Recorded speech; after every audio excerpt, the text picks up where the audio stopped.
Shalom, kita bertemu kembali melalui renungan harian HKBP Resort Sutoyo pada hari ini, Selasa 17 September 2024. Kita berdoa.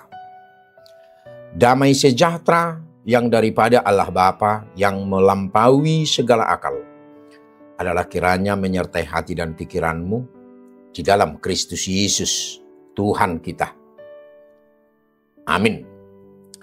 Firman Tuhan yang menjadi renungan untuk kita hari ini, yaitu tertulis dalam Yohanes pasal 12 ayat 47 yang berbunyi, "Dan jikalau seorang mendengar perkataanku, tetapi tidak melakukannya, aku tidak menjadi hakimnya, sebab aku datang bukan untuk menghakimi dunia, melainkan untuk menyelamatkannya."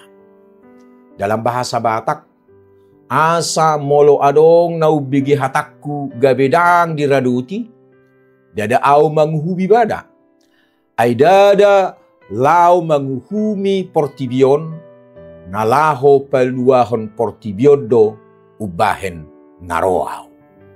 Demikian firman Tuhan. Saudara yang terkasih dalam nama Tuhan Yesus Kristus, pernahkah kita menyadari dan bahkan bertanya kepada diri kita sendiri, apakah saya mengenal Tuhan dan apa peranan Tuhan kepadaku secara pribadi?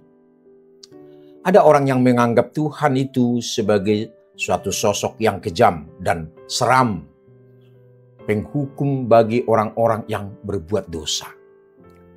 Ada juga orang yang menganggap Tuhan itu sebagai suatu sosok yang jauh dan tidak dikenalnya.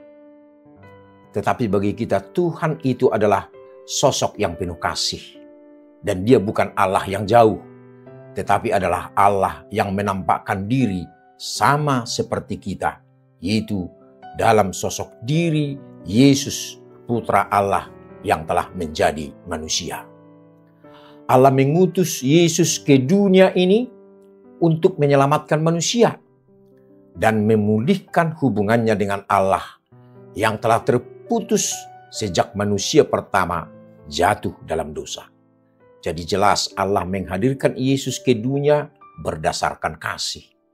Ia tahu bahwa manusia memang berdosa, tetapi dengan kasih-Nya, Ia mengambil inisiatif untuk memulihkan hubungannya dengan manusia yang telah terputus itu.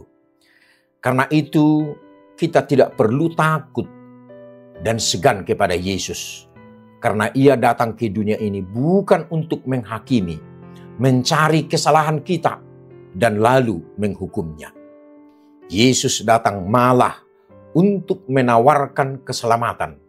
Dan Ia pun tidak memaksakan kehendaknya. Ia hanya mengulurkan tangannya dan membiarkan kita untuk menyambutnya ataupun tidak.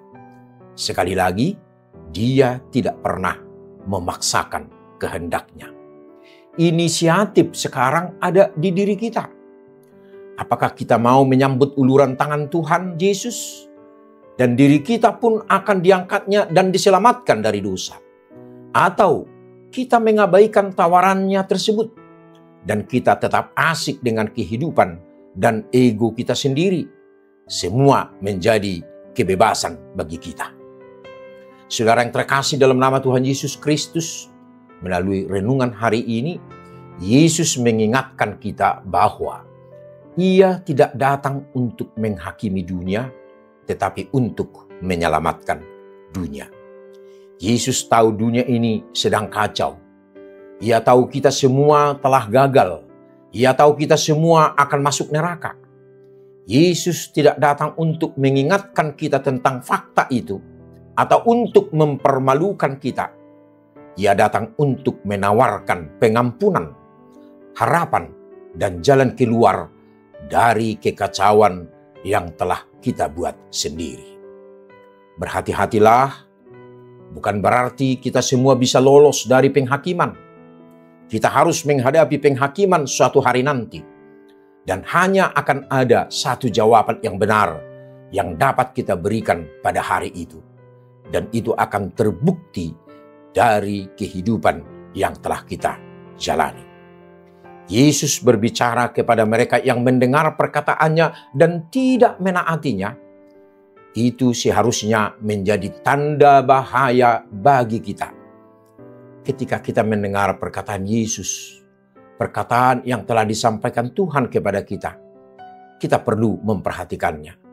Kita perlu mendengarkan, belajar, dan mempraktikkan apa yang telah diajarkan kepada kita. Yesus tidak berbicara tentang kesempurnaan di sini. Dia berbicara tentang komitmen. Dia berkata dalam Matius 7 ayat 24 sampai 27, jika seseorang mendengar perkataanku ini dan melakukannya, ia sama dengan orang bijak yang membangun rumahnya di atas batu. Orang itu memiliki fondasi yang kokoh, dan badai kehidupan tidak akan menghancurkan rumahnya. Kita perlu membangun kehidupan kita di atas firman yang telah diajarkan Yesus kepada kita. Kita membutuhkan fondasi yang kokoh itu dalam hidup kita. Kita membutuhkan kehidupan yang Yesus tawarkan kepada kita. Amin. Kita berdoa. Terima kasih Tuhan atas kemurahan-Mu, di mana Engkau tidak menghakimi kami atas dosa dan kesalahan kami.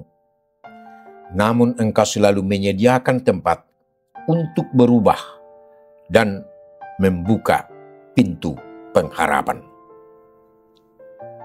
Amin. Selamat beraktivitas hari ini. Tuhan Yesus memberkati. Shalom.